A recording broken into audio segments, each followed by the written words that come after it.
Bismillahirrahmanirrahim. Assalamualaikum warahmatullahi wabarakatuh. Ahlan wa sahlan wa marhaban bikum ayyuhat talamid. Kaifa halukum jami'an? Insyaallah bil khairi na'am. La'allallaha ja'alna bil khairi wal afiyah. Amin ya rabbal alamin. Tayyib, fi hadhihi al-fursah sanata'allamul maddah tematik. Jadi pada hari ini kita akan melanjutkan materi tematik kita nandaku sekalian pada tema 3 halaman 46 dan 47 tentang kewajiban dan kalimat efektif. Tanpa berlama-lama, marilah kita mengupas tuntas materinya. Let's go. Materi yang pertama tentang kewajiban, itu materi tentang PPKN. Nah, anandaku sekalian, sebagai pelajar kita memiliki kewajiban untuk belajar dengan giat.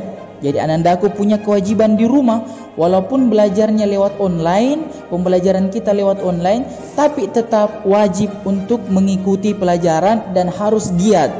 Nah, pelajar yang malas-malasan dalam belajar, artinya dia tidak bertanggung jawab atas kewajibannya sebagai pelajar.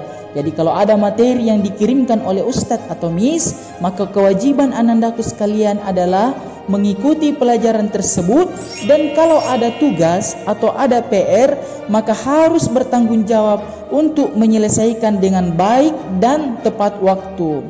Nah, anandaku sekalian, melaksanakan kewajiban itu sebagai pelajar akan membantu mengikuti kegiatan belajar dengan baik kalau kita laksanakan dengan penuh rasa tanggung jawab. Oleh sebab itu, kita harus mengerjakan kewajiban tersebut dengan penuh tanggung jawab.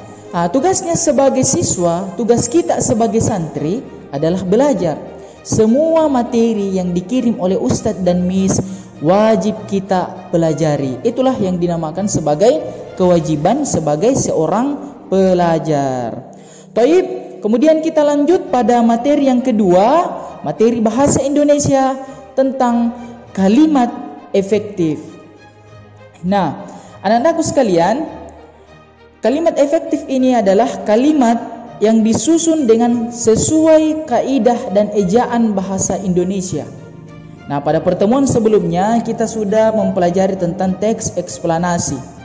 Nah, kalau kalimat efektif itu masuk ke dalam rangkaian teks eksplanasi. Kalimat efektif itu anandaku sekalian mempunyai syarat-syarat. Syaratnya ada 4. Yang pertama harus sesuai dengan PUEBI. PUEBI ini merupakan akronim dari Pedoman Umum Ejaan Bahasa Indonesia. Maksudnya apa? Harus menggunakan ejaan, tanda baca, dan kosakata yang baku yang tepat, yang sesuai dengan kalimat baku yang sudah disepakati keabsahannya di negara kita tercinta. Kemudian yang kedua adalah sistematis. Maksudnya adalah kalimat efektif ini harus disusun berupa subjek, predikat, kemudian ditambah objek, ada pelengkap dan keterangan. Inilah dinamakan sebagai sistematis. Kemudian yang ketiga, tidak boros dan bertele-tele. Susunan kalimat efektif harus ringkas serta tidak menghambur-hamburkan kata. Tidak boleh terlalu bertele-tele, tidak boleh terlalu kelebihan kata. Ya. Kemudian yang keempat, tidak ambigu. Artinya adalah tidak membingungkan. Kalimat efektif harus dibuat secara benar. Tujuannya agar pembaca tidak kesulitan mengartikan ide pokok kalimat sehingga tidak ada kesan ambigu. Tujuannya supaya pembaca mampu memahami dengan baik bacaan kita atau tulisan kita tanpa adanya kesan ambigu atau kebingungan. Nah, Ustaz akan berikan contoh kalimat efektif dan contoh kalimat tidak efektif. Perhatikan yang ada di layar, nak. Contoh kalimat tidak efektif.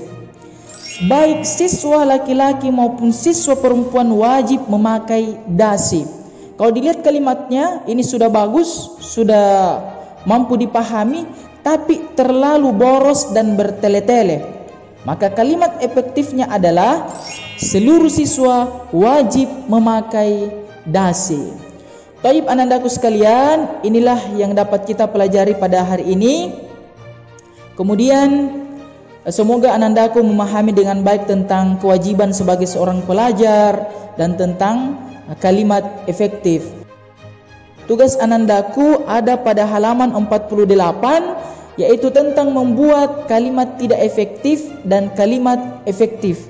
Sama persis yang Ustadz bikin tadi contohnya pada layar sebelumnya, yaitu dibikin contoh seperti itu, minimal 2. Jadi langsung diisi pada LKS-nya halaman 48 bagian paling atas aktivitasku. Itu saja anandaku sekalian untuk tugasnya.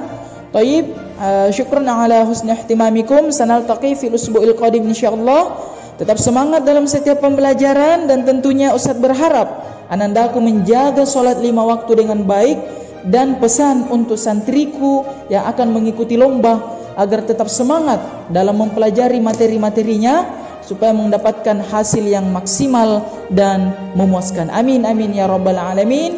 Wallahul muwaffiq ila aqwamit thariq. Wassalamu alaikum warahmatullahi wabarakatuh.